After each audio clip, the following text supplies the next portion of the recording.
Hey everybody, it's Bust here to talk about Jack the Winner, the 4.3 patch, and the upcoming rotation to the Legends of Runeterra. And so I'll try my best to keep my voice together. My throat has gotten a little bit scratchy today, and we'll see how that holds up. Probably just be a short video, hour and a half long.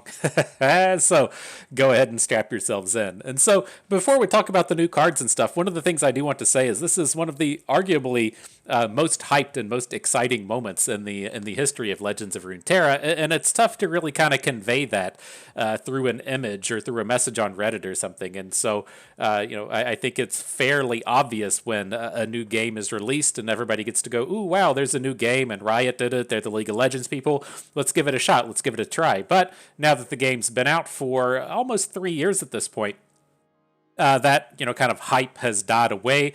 People know that it's out there, and may not really be as super interested, just knowing that a rotational event is coming and happening. And so it's kind of up to you to a degree to tell your friends, tell your Magic friends, your Yu-Gi-Oh friends, your Pokemon friends, and even go and tell your League of Legends friends. They might not know it exists, or you can go and tell your Fortnite friends that this exciting time of Legends of Runeterra is out here and about us. And so it's a little bit up to you to get that momentum going. And so I'm pretty excited. I'm going to tell all my Fortnite friends what's going on here.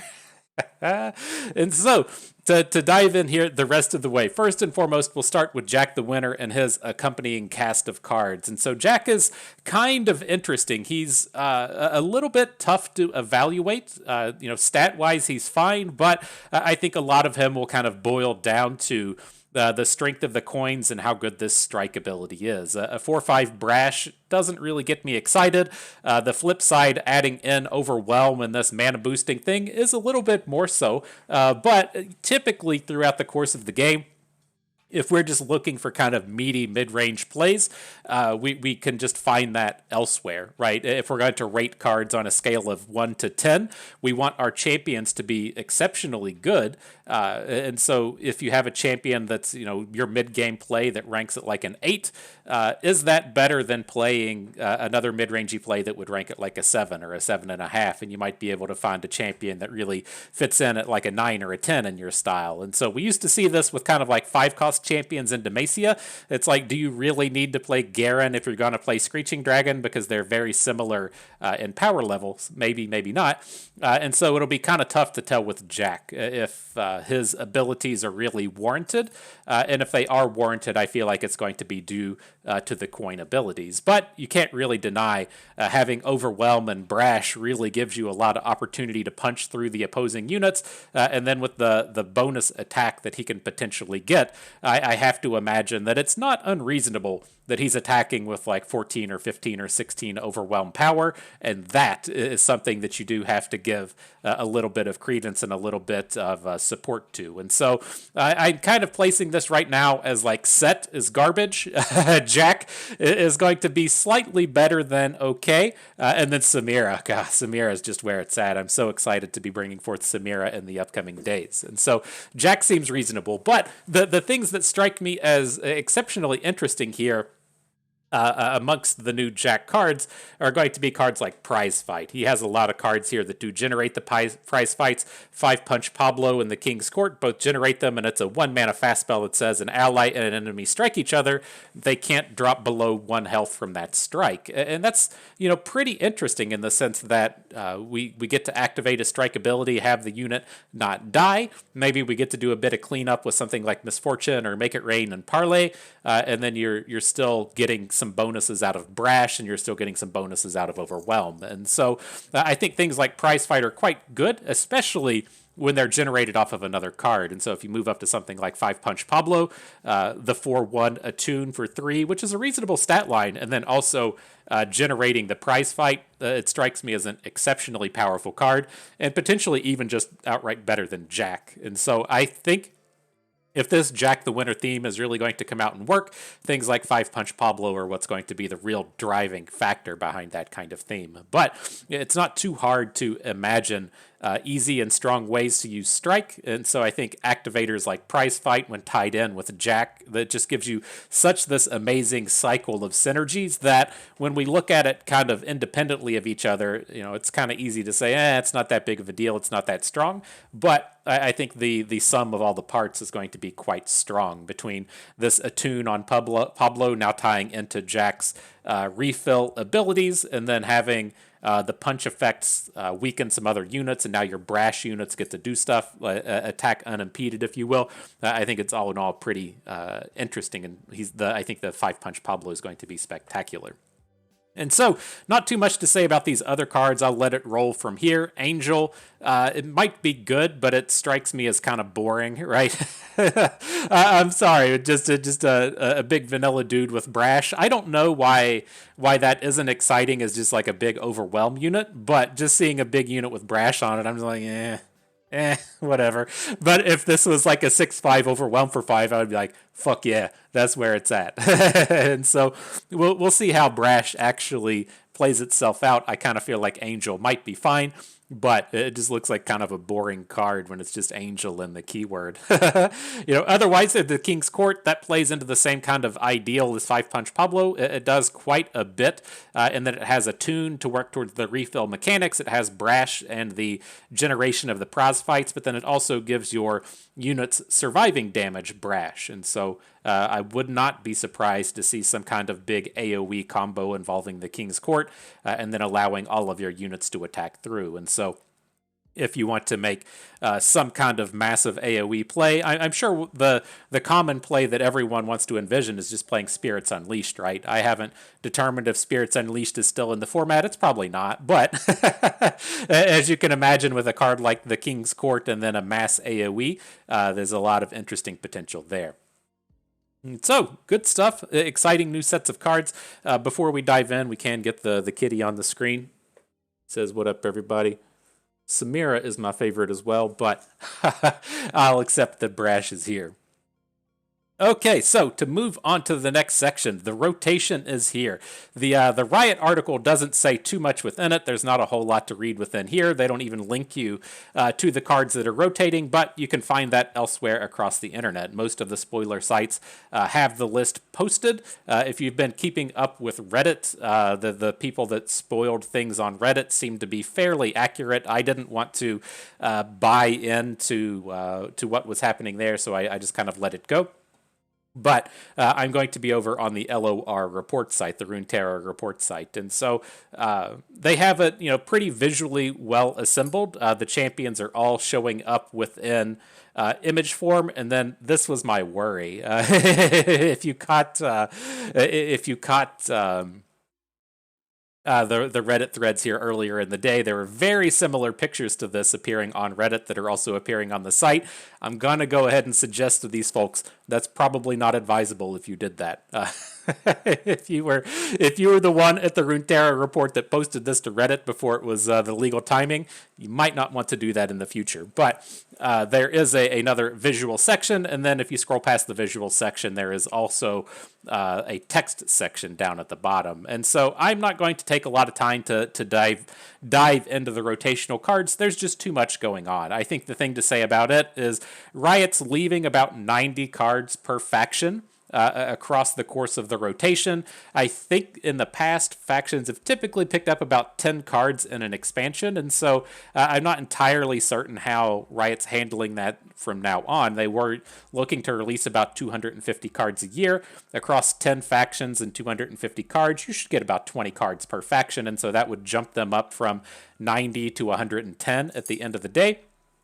And then once that is gone for the next year, I assume that they'll take it back down to around that 90 space. And so it's kind of interesting to see. That's what's going to be coming forth, at least in terms of the size of the sets and the number of cards in the format. And that feels, pretty reasonable to me. I will say, as you kind of scroll through these, it feels like Riot did a fairly good mix of three things. Number one, just getting rid of cards that have been format staples or overly oppressive or kind of strong. As you see cards in this P&Z section here, God, P&Z is such a bad example because they're such a trash faction. But as you things like get excited in Thermogenic Beam rotating out. Those have been kind of classics in P&Z since the start of the game.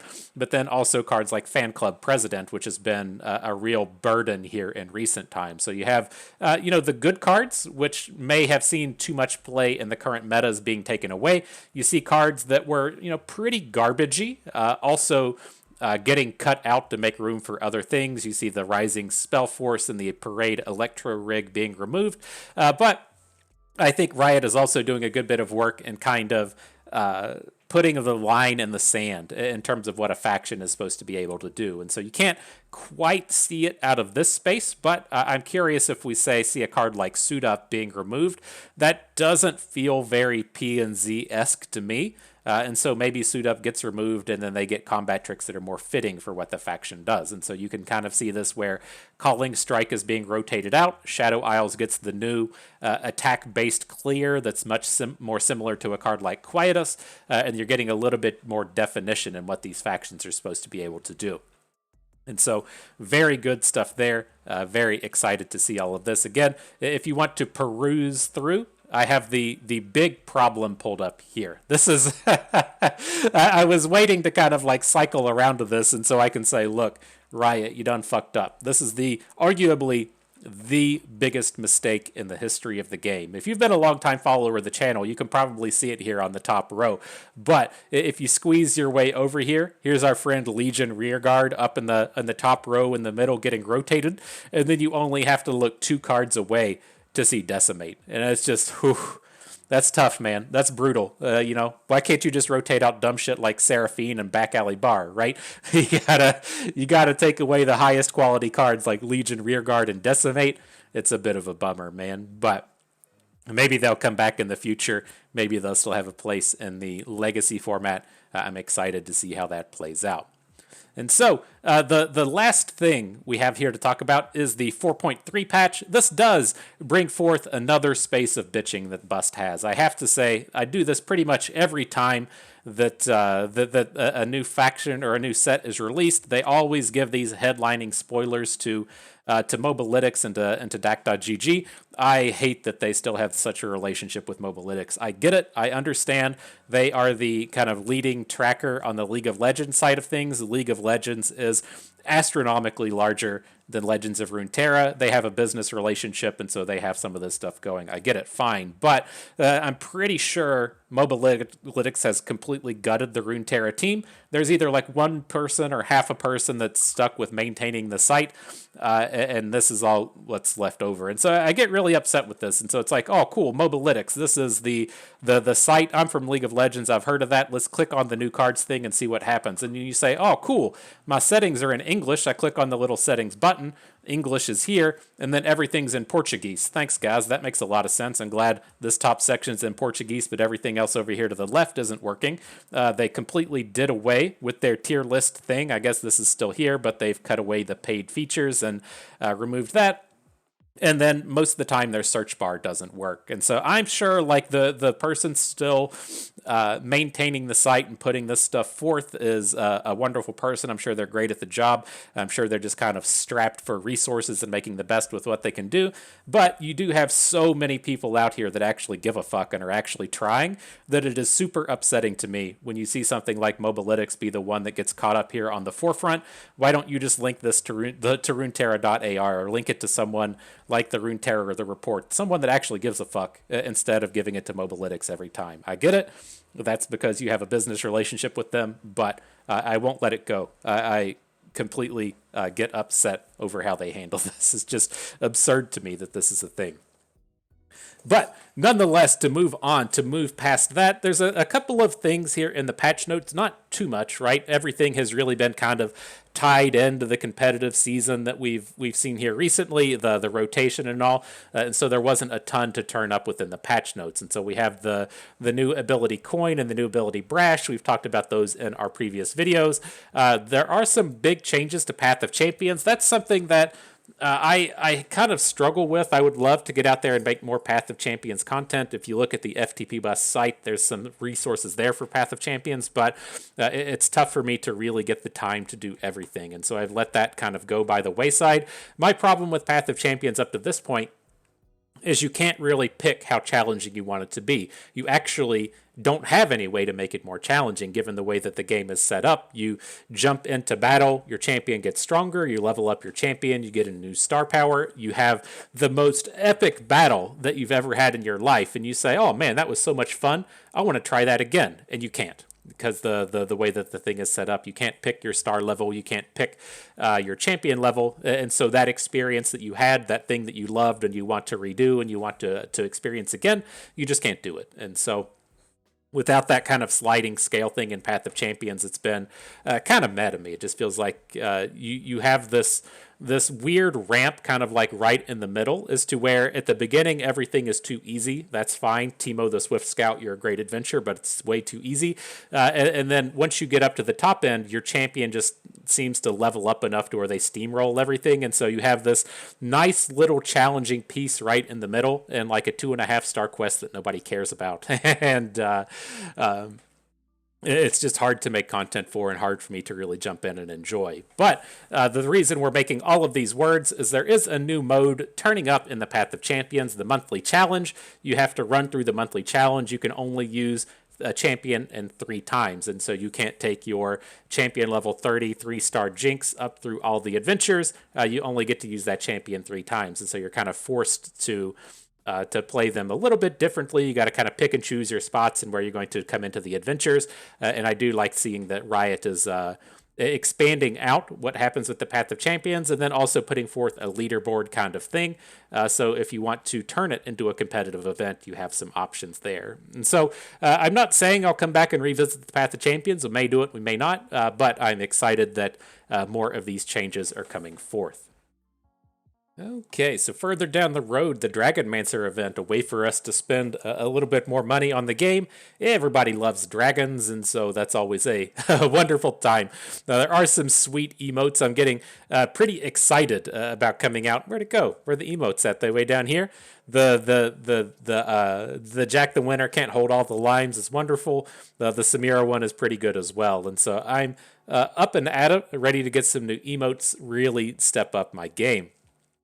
In terms of the current cards in the format, Trusty Ramhound is no longer elite, which is probably reasonable. That was a fairly tough piece of the curve to where you go Ramhound into Badger Bear Ramhound into Battlesmith into another unit, and then your Ramhound is a 4/4 on the 3rd turn. That's a very efficient and effective pieces of your mana. Not surprised to see it be a piece of a nerf. Up next, we have the Powder Pandemonium. I talked about this in our recent Gangplank Sejuani video. I was really curious if Powder Pandemonium was going to survive, as this was a card that sneaks its way into seasonals every once in a while. It's a card that doesn't really get very much respect, but it is at certain times a very real deck. And so the Powder Pandemonium has survived. It costs 1 more mana, which is not a humongous deal. It's not a card you usually play till like turn 8 or turn 9 anyways. And so glad to see what kind of shenanigans come out of it. In terms of Portalpalooza, it is no longer a burst spell. It's a focus, and that's probably fair. I think Portalpalooza was on the strong end of the spectrum. As much as I didn't like playing the Nora themes, I felt like it was probably a touch too strong. And it feels like this move from burst to focus on a lot of cards doesn't take them away from being unplayable. And so things like Eye of Nagakaboro still see a lot of play. I don't think Portalpalooza is going anywhere. It's such an efficient and effective spell. You can't just generate blockers, though, now. And so it's kind of probably a safe thing. Up next, Hextech Handler loses the quick attack keyword. I'm glad to see it. I never liked this card. This is the way the reviews go. Hey Bust, was this a card you like? Yes. The nerf is unwarranted. Hey Bust, was this a card you like? No. Good. Nerf it to oblivion. And it's just the Heimerdinger Jace decks were something that I'd never really played, and so I didn't get a ton of usage of Hextech Handler, but it always did feel a little too strong when your opponent's bringing forth these draws to where they're getting like double Hextech Handlers along with a production surge. The bonus from the production surge didn't even feel like it was that painful. It's just that them coming at you with all the quick attackers in addition to it. And so that always kind of felt like you were just left in a space to where you couldn't do anything. And so I think the nerf there is warranted, because as the kind of main combat point against all the turrets is being able to kill a 1 health unit, right? So if your opponent's playing the turrets deck and you look to say, make it rain or play Twisted Fate or something to clear out all the turrets, it feels like the upgrade from the Hextech Handler was enough, and it didn't need quick attack on its own. Down here, a little surprised to see Steam. I'm not sure if the Husk deck just wasn't good enough for me, or everybody talking about Steam was always like really hype on how good he actually was, but I didn't play enough of the Evelyn decks to really get behind this. I always felt a little bit stronger about Genevieve than I did for Steam, and so he catches a point of toughness lost. Maybe he would really pop off too hard with the rotation coming up, and so he catches a bit of a nerf. I think that's okay. Now, down in the buffs section, this is quite interesting. These are all cards that have been sent back to the Legacy format. And so the Serpent, I think the Serpent is still in Constructed. There's just not a lot of cards that can generate the cheap the cheap ones. So I think Zoe got rotated, and Super Cool Star Chart might have gotten rotated, and so there's only 1 or 2 ways left to actually generate the Serpent, and so having the 2/1 generation isn't that big of a deal anymore. And so I think this one is still in Standard, but if you're playing the Legacy format, then you have full access to it, and that gets a lot more relevant as we scroll down. Ballistic Bot catches its point of attack back, Atrocity back to being a fast spell, and then War Chefs is picking up a point of health. And I think it's kind of interesting to see these notes happen. These are, fairly classic cards. Maybe not Ballistic Bot, maybe not War Chefs. Their cards have been around for a long time. But I think with a card like Atrocity, and it's really kind of classic usage, was pretty interesting. And I'm really in that camp as well, that if you wanted to make Atrocity slow, it could have cost like 4 mana and it still would have been garbage. But it is interesting to see that Riot's willing to say, okay, now that this is going back to the Legacy format, it could go to its kind of previous form. Its previous form wasn't ultra oppressive, it was just a little too good and wasn't on theme. And so I think it's cool and interesting to see them doing that. Last but not least, we have a couple more things in here. The competitive season that is about to hit. The new competitive season will be starting on Wednesday. You can start playing in your daily rumbles and acquiring your trophies. I think it's also worth noting that I haven't kept up as much with the grassroots scene as I would like, but I know the Mastering Runeterra folks have committed themselves to doing a monthly 1K Runeterra Open. And so the week before the Runeterra Open, the Mastering Runeterra folks will be putting on a 1K event. And so that really starts to build the foundation of there being something to do every week in terms of playing serious competitive Legends of Runeterra. I know there are some other leagues out there, some other events that people are doing, not to take away from those, just the Mastering Runeterra folks are the ones that get all of the visibility at the forefront, mainly with Majin Bay being one of the leading factors of that crew. Nothing to take away from Jason, but I think Majin Bay, arguably the most visible competitive player out there. And with him teamed up together and putting forth those events, they catch a little bit more visibility than everything else. But it's very important to get into that kind of space to where there's a big event, pretty much all of the time, and this is what really helps those things come forth. And so if you want to help support that theme, go out there and play, jump in the event, give it a go. I think you can even just donate to those events if you don't want to actually play in it, or if you don't have the time or whatnot. Last but not least, there were some interesting bug fixes in here. The one that I wanted to call out was the Priestess of Desert Light. I feel like that was an interesting one, in that it was released bugged to where you didn't have to actually meet the champion requirement, and the card was still garbage. And so I was curious if they would actually fix the bug, or if Riot would go in and just reword the text on the card so it worked as it actually did, and they opted to go with the way that it's supposed to be. Otherwise, the big ones in here have to do with LP. I know Riot edited the LP formula accidentally before the end of rotation. It looks like it's going to be in a better space. Ruben Zoo commented in much of the same light as the way I felt about grinding it out on the ladder was if you were sitting around and you were good enough and strong enough to be up in the top 200, 300 players, then you had a fairly pleasurable experience in there. If you weren't that good at the game, you sat at 0 LP. It seemed like even with something like a 50, 55% win rate, you had no ability to climb in the LP, and you just sat in that 0% dumpster. And so the way that it's supposed to work now, I think I saw Aikido or another high-ranking fellow in the competitive scene mentioned that people with like a 55% win rate have been hanging out around 400 LP. And I think that starts to give you that kind of like nice stratification as to where you're actually doing something. And so it's pretty much a bummer to have a positive win rate and not be able to see anything reflected in your LP. And then when you do, upgrade your skill set, when you do get strong enough to really change, you just shoot from being at like 0 up into the top 300. And there's no like middle ground to say, oh man, last month I finished at 900. The month after that, I finished at 800. The month after that, I finished at 500. The month after that, I finally cracked the top 100 of the ladder. And with everyone just being stuck at 0, it was impossible to see that kind of thing. And so I'm hoping that the changes to the LP system really kind of help tie in that there's room for progress in places that you can come in and grow. And so, interesting stuff. Again, the big changes coming at us are going to be the rotation and the big things happening in the standard format. That's not really encompassed within these patch notes, but that is the big thing coming up. And so again, if you love the game, you understand what a hype moment this upcoming set of months is with the rotation and the competitive seasons and the changes to Path of Champions and the like. And so if you are hype about it as well, you just gotta get out there and tell a friend, tell your Fortnite buddies that things are on the rise and they're gonna be fun. You're gonna have a good time. It's way better than making a building and standing on top of it, shooting rocket launchers and stuff, wearing a Godzilla skin or something, right?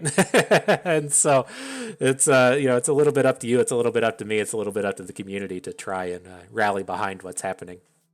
And so, good stuff. That's going to do it for us today. We'll be here starting up tomorrow with the new cards, jumping into some standard ladder. I'm excited. I hope you are too, because that is going to do it for us today. And so, hope everyone enjoyed the video. Hope you maybe learned a thing or two along the way, and you had a good time watching. So this is Bust, and we thank you for being here.